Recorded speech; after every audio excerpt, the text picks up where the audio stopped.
Today's adventure takes us to Frankfort, Illinois, and to Immanual Lutheran Church Cemetery. And as you can see behind me on this rock, this was the site of the old Lutheran church from 1850 to 1915. So you can picture the church was here right behind me, and in the distance was the cemetery. Today we're going to explore this old German pioneer cemetery, and we're also going to find the graves of two sisters, Caroline and Dora Schroth. Both sisters were killed in the Eastland disaster on the Chicago River in 1915, and they are buried in this cemetery. We're going to find their graves today. So come join me as we walk through Immanual Lutheran Church Cemetery. Okay, everybody, welcome back to another video. Hope everyone is doing well out there. Today we are in Frankfort, Illinois, at Immanual Lutheran Church Cemetery. We have about 170 graves here. Let's see what we can find. The cemetery is now tucked into a neighborhood. It's once a pioneer cemetery, probably in the middle of a farm. It probably started out as a farm cemetery. There's Fleckenstein. This is a more modern stone here. As we see, somebody just passed away a couple of years ago, Joan. And then Robert looks to still be alive.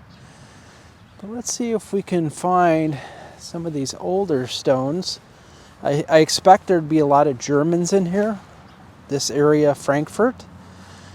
Obviously German.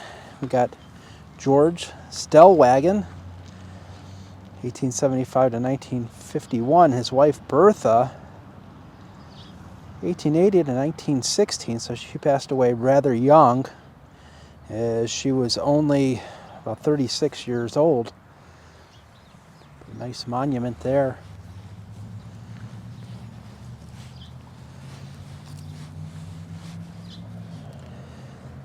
Here we have Johann. Very common name. As a matter of fact, my first relative that came here from Germany was Johann. And most of the time they used their middle name. It'd be Johann, Andrew, something, and they would just call him Andrew because everyone was a Johann. Johann Unbahan. Okay, I'm not going to pronounce that. Unbahan. I'm not sure. I'm sure I butchered that. Caroline, his wife, he passed away in 1914. She passed away in 1937. And you can see Christ our Redeemer. And then we have some German writing, Du hast, and goes on from there. Cannot read German, so I'm not going to pretend to read German. This one here is very nice stone, very old stone.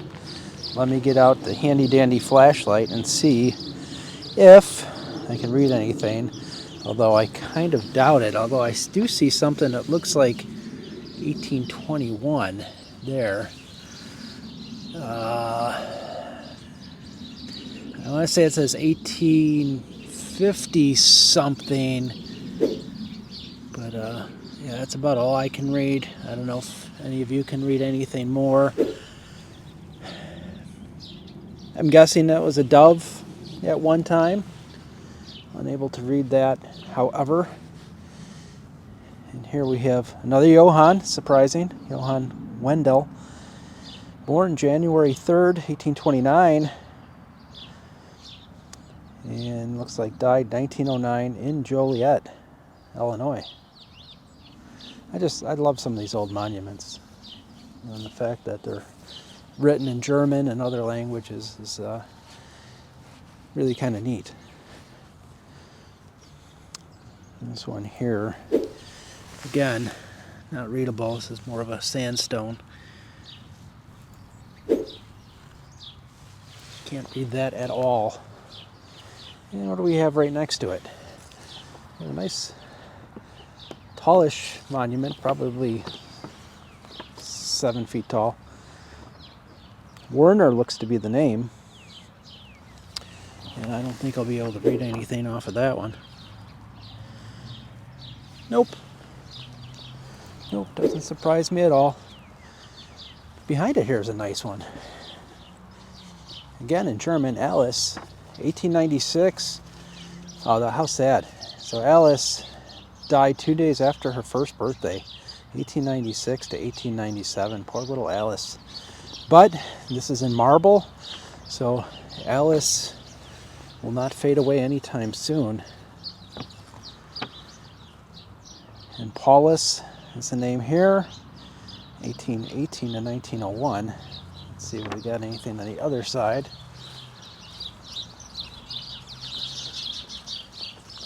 Nothing there. And here we have Dora.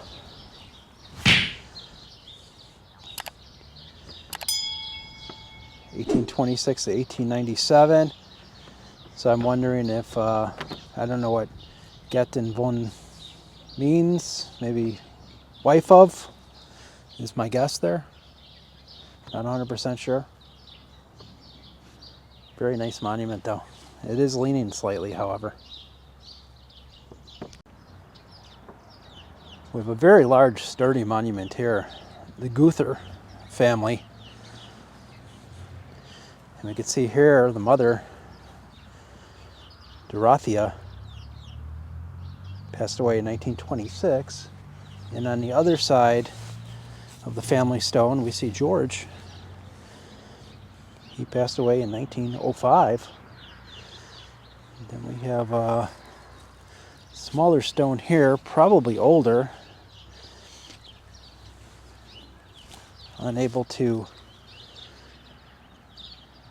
see what's on there. We have Gunther here as well. This is going way back. George Sr., 1889, probably was the one that came here from Germany. And his wife,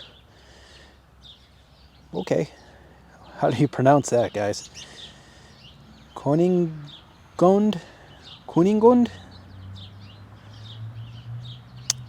Interesting. She passed away 1882, and I wonder if this is their original stone here. Probably is.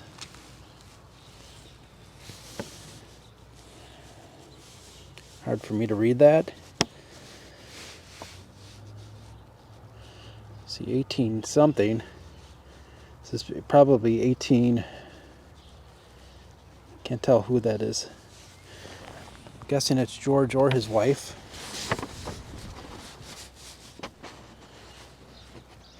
We have this interesting little curbing here that's sunk into the ground. And I'm wondering if this tombstone next to it goes with it, because I'm wondering if this is for a baby. You see an angel there. Again, not readable, like a lot of these. But very interesting. As I'm backing up, I don't want to trip. But we have a couple of, we have a base here. It says husband, John Eisenbrandt, 1874. So these are not the original stones. It looks like the original stones are gone, but these were replacements. And we have Eva, 1887. And these might be the original stones here, actually. Yeah, you can see the name here. Easterbrandt. This one here, Katharina, it looks like.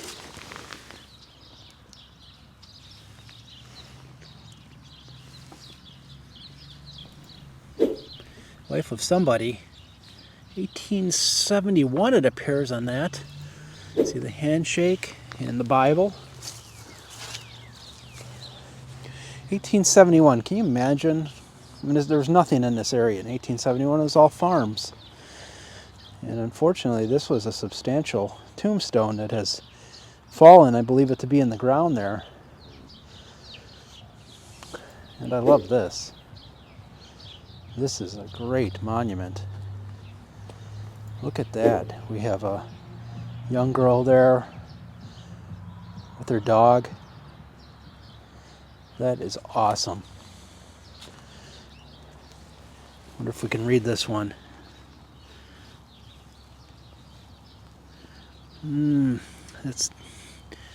I can't read that one. Maybe I can read it during editing. It's weird because it is tougher to read. It's easier to read during editing for some reason. But that is a great monument there. I'm assuming a little girl who passed away. Okay, let's see what else we got in this cemetery today.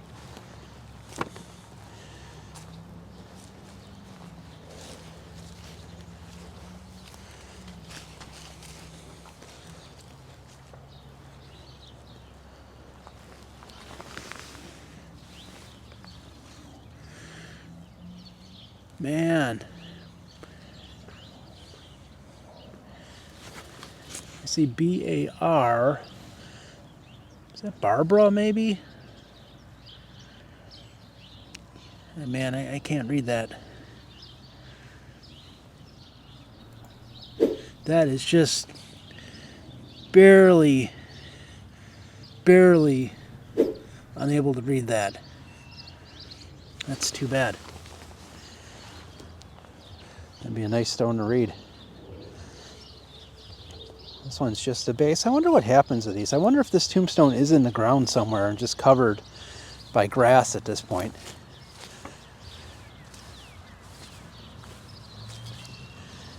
Unless somebody just took them out of here at one time while they were doing work or something.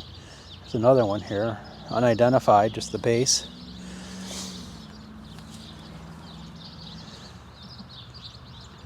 Here's the original, and luckily they put in a replacement. Katharina Hohenstein, 1860, before the Civil War. Never even knew what the Civil War was. That's amazing. This is his father, 1823 to 1879. I can't read that script for some reason. Does that say Relpen? Of course, in German, so difficult to read.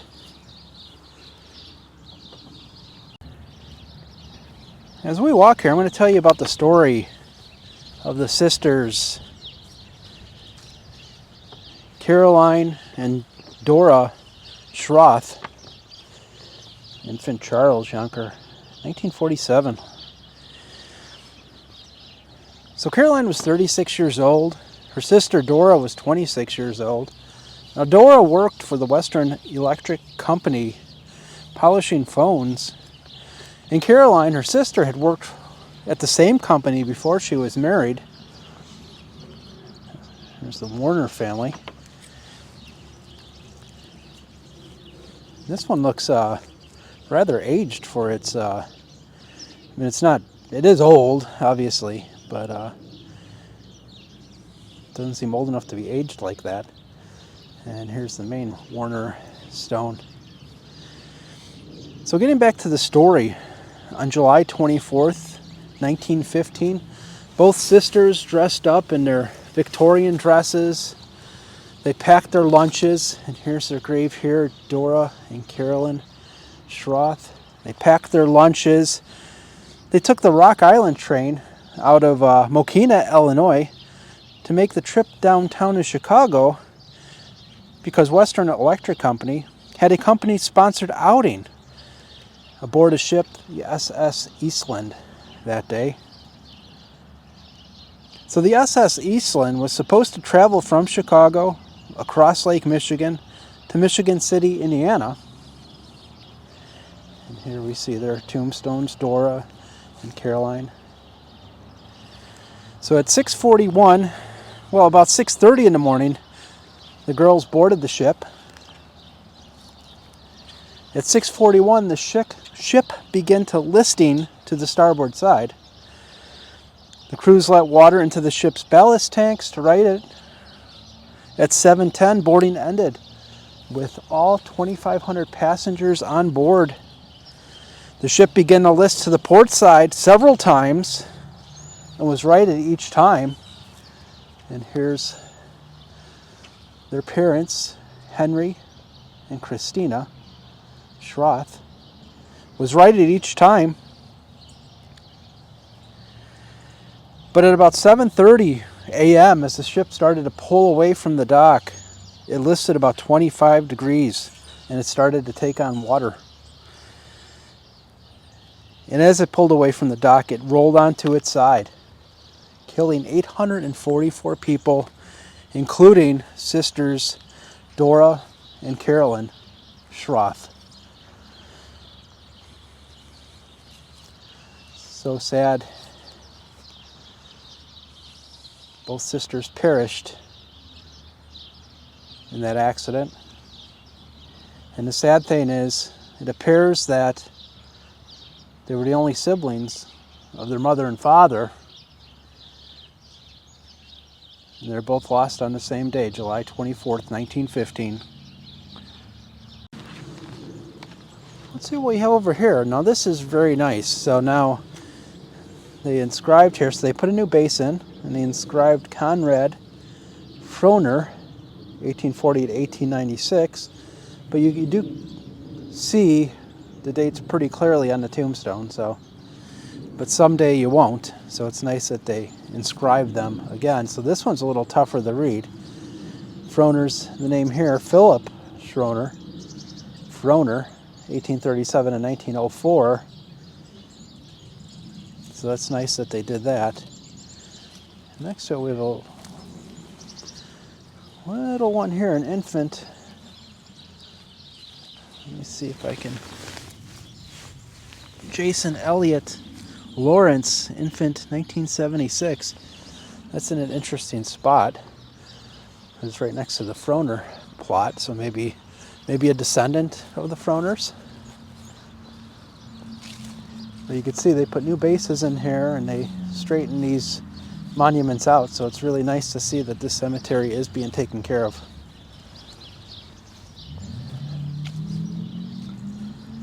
Wow, can't read that at all, but here we go. Simon Frohner, 1803 to 1890. That makes it easy for me to read. I like that. This is interesting. So I wonder if this is a monument on its own, or it almost looks like it's a top to a monument. But they did put a new base in and they placed it on there, but unable to read any names on it. Huh. I'm not sure what the story is behind that.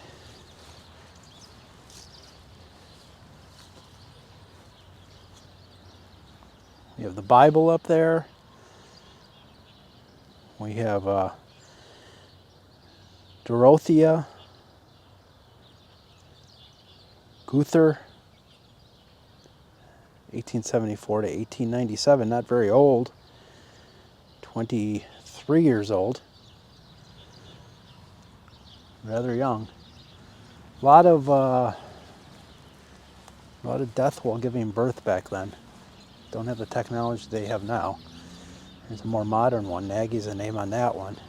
Let me see what this one says.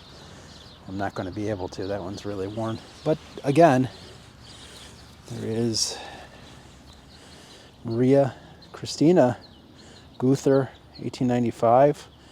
1895. That's sad. October 3rd, September, October. So only a few weeks old. And I'm going to go here to see. I wonder if that was her daughter. Dorothea was a mother, which would make sense. That puts it in the same timeline. So yeah, Maria must have been the young daughter that passed away only after a few weeks. So sad. Here are some that look a little bit older than they are. Lewis, 1965. Ella, 1992. And William, 1936. So William was very young when he died. 32, 33. And Ella lived many more years, another 50 plus years.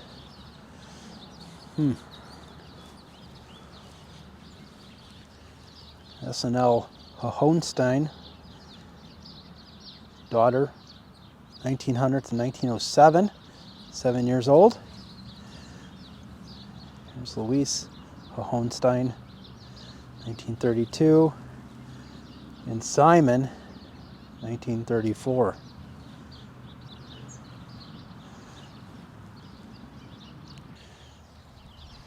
Okay guys, thank you so much for coming with me on my walk today. A nice peaceful walk in this old German pioneer cemetery.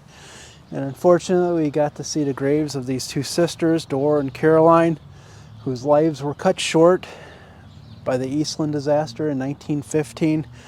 So sad. I mean, you see their grave here. It's so nice to know their backstory and be able to tell that story. So thank you so much for coming with me today. And as always, keep exploring.